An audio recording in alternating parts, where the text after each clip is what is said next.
The restaurant's atmosphere hums with conversation as waiters move gracefully between tables, delivering dishes of exquisite presentation. Chandeliers hang from the high ceilings, casting a warm, golden glow over the polished marble floors. Soft, classical music plays in the background, creating a serene ambiance amidst the clinking of fine glassware. The patrons speak in hushed tones, each moment of indulgence and luxury echoing through the opulent space. Amara, a striking black woman in her mid-30s, sits at a corner table near the window.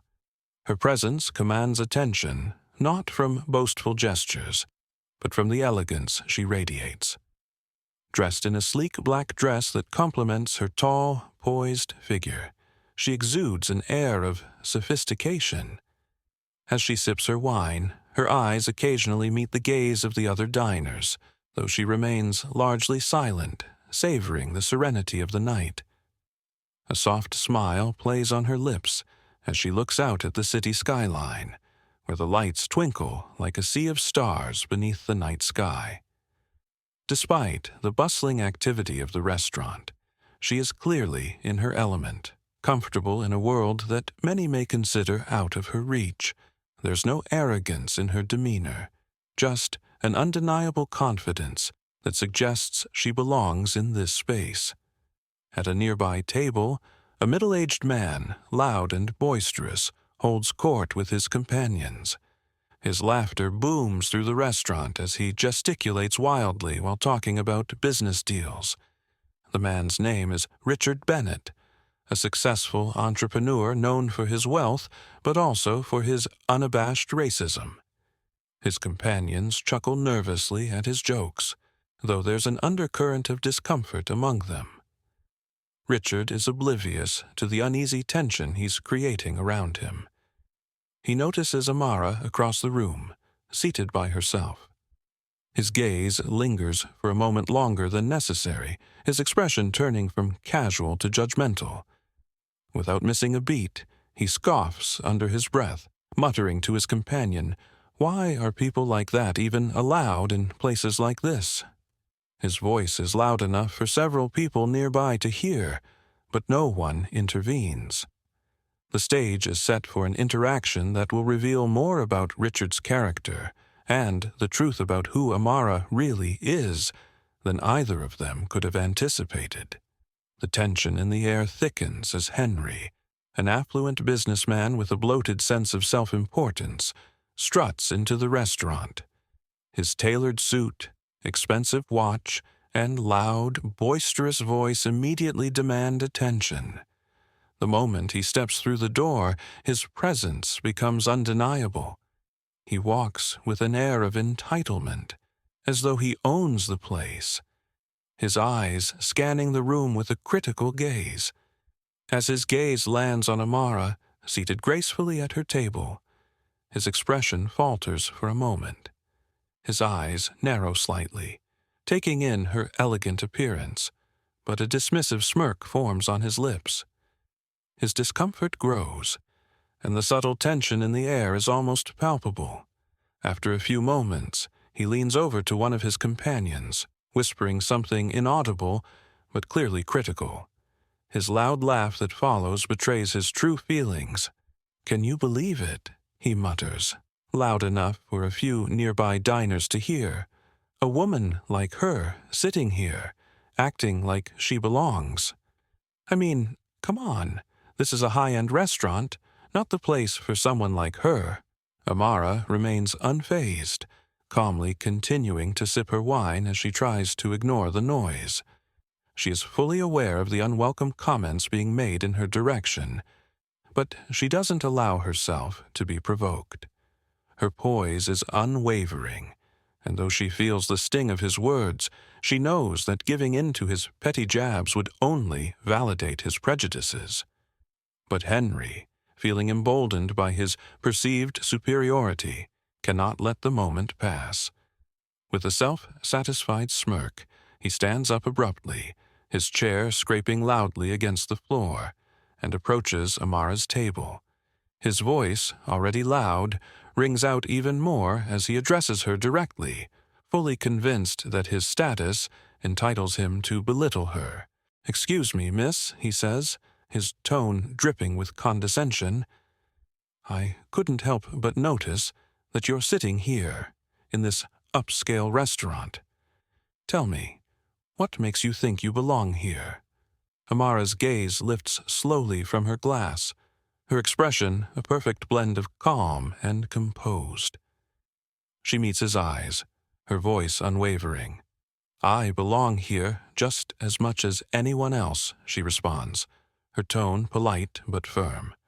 Henry scoffs loudly, clearly enjoying the discomfort he's causing. "Is that so?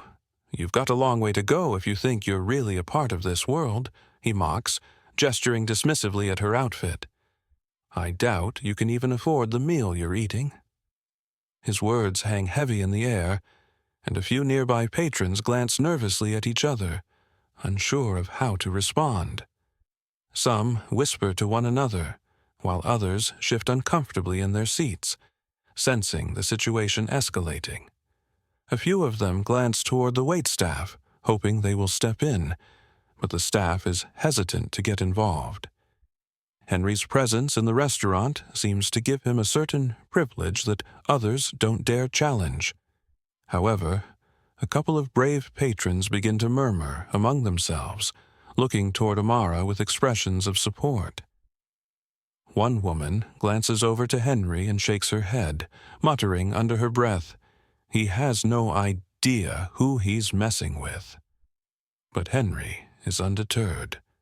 "You really think you're fooling anyone?" he says loudly, turning back to Amara. "This is a place for real people. People who have earned their spot, not someone like you pretending to be someone you're not." At this point, several other diners shift in their seats, some glancing over to Amara with apologetic expressions, while others look at Henry with growing disbelief. It's clear that his words are crossing a line, but he remains oblivious to the discomfort he's causing. Amara, keeping her composure, finally puts down her glass, her gaze never leaving Henry's. Her voice is calm but resolute. "You don't know me, sir, and you certainly don't know what I've earned." Henry, too arrogant to recognize the discomfort he's causing, presses on. "Oh, I know enough. Someone like you has no place here, no matter how you dress it up." As the conversation grows louder, the rest of the patrons start to take sides. Some mutter in disapproval of Henry's behavior, while others simply stare in disbelief. The tension in the restaurant is palpable. It is clear that Henry's attempts to assert his superiority have begun to alienate those around him. At that moment, the restaurant's manager, who had been watching the confrontation from afar, steps forward, her expression stern. She addresses Henry with a firm tone. "Sir, I'm going to have to ask you to stop. Your behavior is disruptive, and we don't tolerate this kind of attitude in our establishment." But Henry, now completely embarrassed, continues to argue. He throws his hands up in frustration, not fully realizing how much of a spectacle he has become. Meanwhile, Amara remains seated, a picture of grace and dignity amidst the chaos that has surrounded her.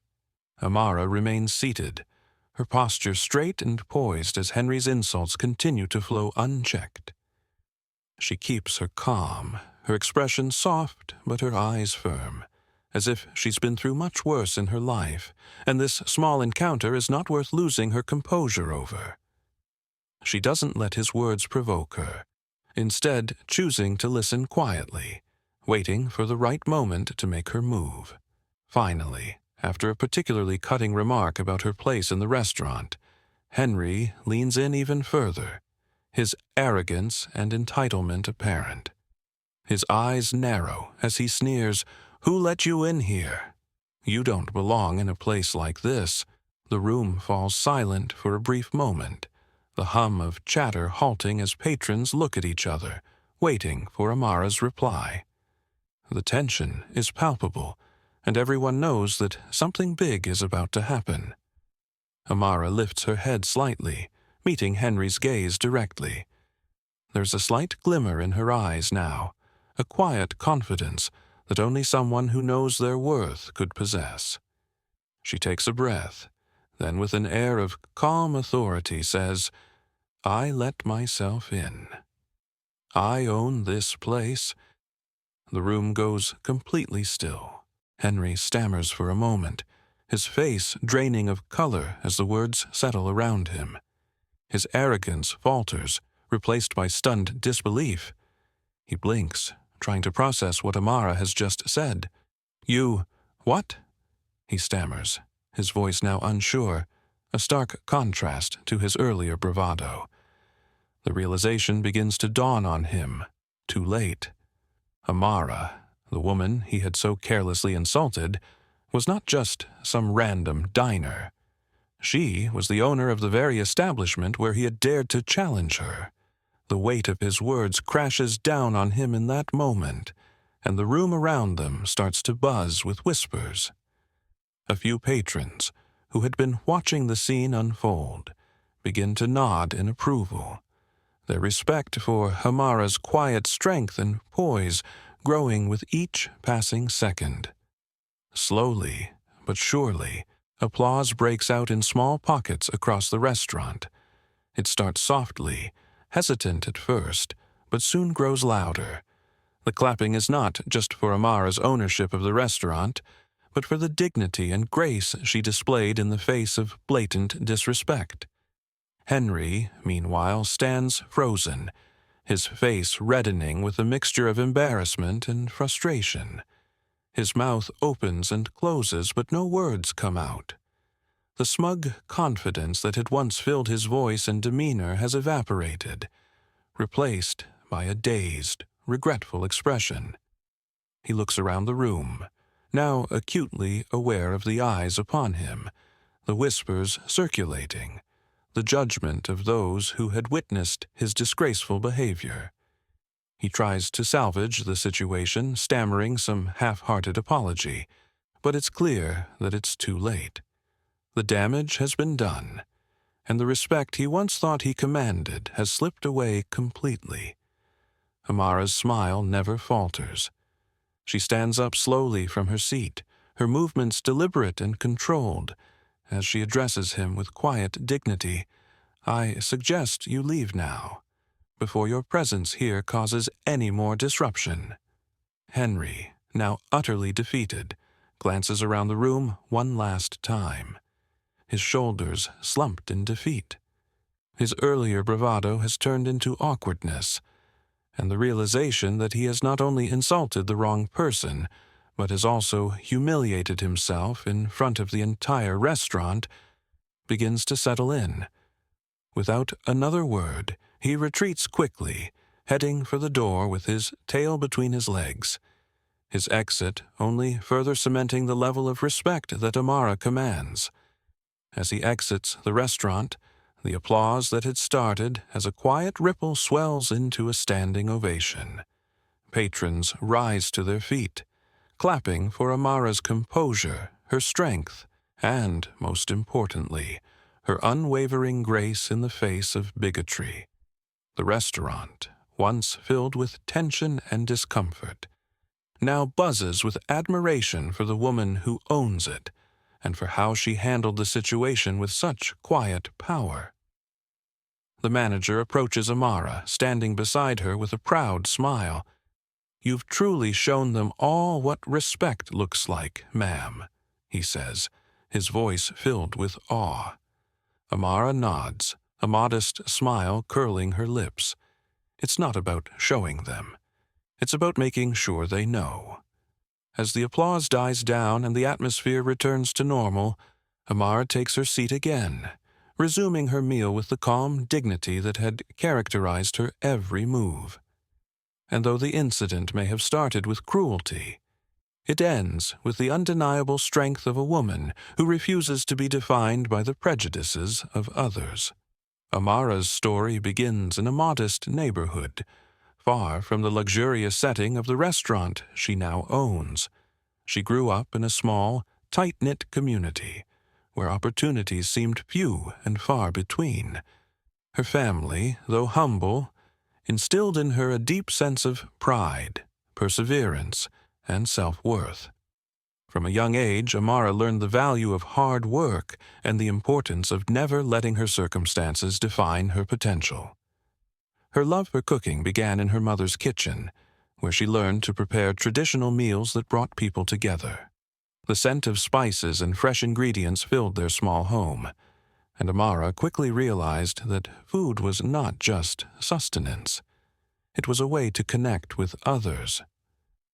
She dreamed of one day owning a restaurant that would bring her community the same warmth and comfort she experienced in her childhood kitchen. As Amara grew older, she pursued a degree in business, knowing that she would need more than just cooking skills to build a successful restaurant. She faced numerous challenges along the way: discrimination from professors, a lack of financial support, and the constant doubt that came from being a woman of color in a predominantly white, male-dominated industry. But none of these obstacles could deter her. Amara's determination only grew stronger with each setback. After graduating, Amara started working in various kitchens, honing her culinary skills and learning the ins and outs of the restaurant business. She faced prejudice from colleagues who doubted her abilities because of her race and gender, but she didn't let that stop her.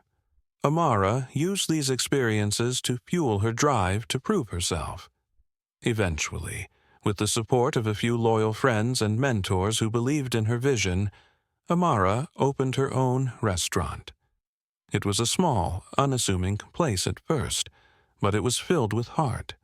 Amara poured everything she had into making it a success, working long hours, perfecting her recipes, and building a reputation for delicious, authentic food. Word of mouth spread quickly, and soon the restaurant became one of the most sought-after dining spots in the city, attracting people from all walks of life. But Amara's journey wasn't without its challenges. The restaurant world was still largely unwelcoming to women, especially women of color, and Amara had to fight every step of the way for the recognition and respect she deserved. She faced numerous instances of discrimination, from rude customers who doubted her expertise to industry leaders who tried to undermine her success. But Amara never allowed herself to be discouraged. She remained focused on her vision and continued to push forward, determined to create a space where everyone, regardless of their background, could feel welcome and appreciated. As her restaurant flourished, Amara expanded her business, creating jobs for others in her community and providing opportunities for those who had been overlooked. She also used her success to support local charities and initiatives, giving back to the very community that had supported her from the start. Her restaurant became a symbol of resilience, diversity, and the power of hard work. Now, sitting in the same restaurant that had once been a dream, Amara reflected on the journey that had brought her here, the late nights, the obstacles, the sacrifices, and the unwavering belief in herself. She had built something that was not just a restaurant, but a legacy. And despite the prejudices she had faced along the way, Amara knew that her success was not just hers alone. It was the result of the support of those who had believed in her and the strength she had found within herself to overcome every challenge. Henry's face flushed with embarrassment as he tried to collect his thoughts, but the words seemed to escape him. He stammered, I didn't mean, He rubbed his forehead, struggling to find the right thing to say. I'm really sorry, okay? I didn't mean to offend you. I just got caught up in the moment. It's just that, sometimes I make assumptions. The awkwardness of the apology hung in the air, and his attempts to justify his behavior only made the situation more uncomfortable. He shifted uneasily from foot to foot, avoiding eye contact with Amara. He had clearly underestimated her, and now he was at a loss for words. Amara, still seated, never faltered in her calm demeanor. She had been waiting for this moment. While Henry tried to backpedal, she understood that the issue wasn't with her. It was much larger than just this isolated incident. She wasn't angry, nor did she need an apology for herself. What Henry needed to understand was that his behavior wasn't just a personal failing. It reflected years of ingrained prejudice. Interrupting his stumbling words, Amara spoke clearly and firmly. "Your apology isn't for me, Henry," she said, her voice steady. "It's for the people you've judged your entire life. Start with them." Henry froze. His mouth opened, but no words came out. The realization hit him like a ton of bricks, and for a moment, he was speechless. He had always assumed that people like Amara didn't belong in spaces like this, an assumption that had clouded his judgment and led him to insult and belittle someone who was, in fact, far more accomplished than he could ever be. The weight of Amara's words sank in. It wasn't just about his apology to her. It was about acknowledging and confronting the biases he had internalized over the years. It was about understanding that those biases weren't just harmful to the people they were directed at. They were harmful to him too, clouding his judgment and keeping him from seeing the world clearly. Henry stood there, speechless, his previous arrogance crumbling. He realized that words could not undo the harm he had caused in one short exchange. But perhaps, just perhaps, his actions going forward could begin to make a difference. As Henry hurriedly gathered his things, his face flushed with embarrassment. The atmosphere in the restaurant shifted. The murmurs of disbelief from the patrons grew quieter, replaced by an eruption of applause.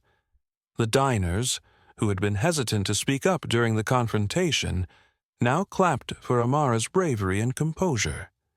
They admired not just her success, but the way she had handled the situation with grace and dignity, refusing to let Henry's ignorance and disrespect define the moment. Amara smiled softly, nodding her appreciation for the support. She had remained calm, but now the weight of the moment was sinking in.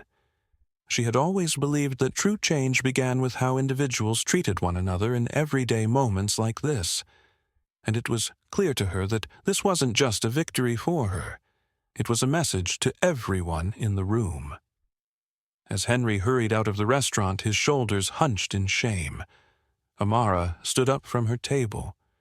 She turned to face the patrons, the room now quiet in anticipation of what she would say. She had never been one to seek confrontation, but she had no intention of letting this moment pass without speaking up. "Thank you for your support," Amara said, her voice steady and strong. "But let's remember that change doesn't happen in a vacuum. It happens because we choose to challenge discrimination, whether it's in a restaurant, on the street, or even in our own homes." The patrons listened intently, their eyes focused on her. Amara continued, "Change starts with awareness. It starts with recognizing that we all have biases, and we must actively work to confront them, not only in others, but in ourselves as well. We don't need to be silent when we see injustice. We need to stand up, for ourselves, for others, and for the future we want to build." Her words hung in the air as she paused, allowing them to sink in. The room remained still, the power of the moment resonating with every person present. Amara finished with a smile, her voice softening, but no less impactful. "I hope today is a reminder that we all have the power to make the world better, one interaction at a time." As she took her seat again, the restaurant patrons nodded in agreement. Their understanding deepened. Amara's message was clear. true change required awareness, courage, and, above all, action. Amara's story quickly spread beyond the walls of her restaurant. The incident with Henry became a viral sensation, garnering support from people across the globe who admired her courage and resilience. Social media platforms buzzed with discussions about standing up to bigotry, and people praised Amara for using her position of success to send a powerful message of equality. It wasn't just a moment of confrontation, it was a beacon of hope for those who had experienced similar prejudice and discrimination. As the story gained momentum, it became a symbol of how one person could challenge harmful stereotypes and make a lasting impact. Articles were written, interviews were given, and people everywhere were inspired to take a stand in their own communities.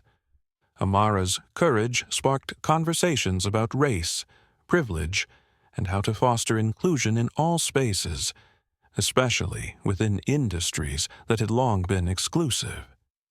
Amara, however, didn't stop at just confronting one instance of racism. She continued to use her restaurant as a platform for community events, charity initiatives, and dialogues about inclusivity. From hosting dinners that benefited local causes to providing a space for difficult but necessary conversations, Amara's restaurant became a hub for change. She believed that success wasn't just about what you achieved for yourself, but what you could do for others. And with her restaurant thriving, she made sure that her success was a means of uplifting those around her. As the years passed, Amara's legacy only grew. She became a leader in the fight for equality, with a voice that reached far beyond her restaurant's doors. And each time she walked through the bustling dining room, she was greeted not just by applause, but by the warmth and respect of those who admired her not just as a business owner, but as a role model. In the final scene, Amara strolled through the restaurant, the ambient hum of conversations and clinking glasses surrounding her. Her staff smiled at her, and the patrons, many of whom had heard her story, greeted her with nods of admiration. Her walk was filled with confidence, knowing she had sparked a movement that would continue to grow long after the doors closed each night. Amara was no longer just a businesswoman. She was a symbol of strength, leadership, and the power of standing up for what's right. Her legacy was one of inclusion, equality, and the belief that one person truly could change the world.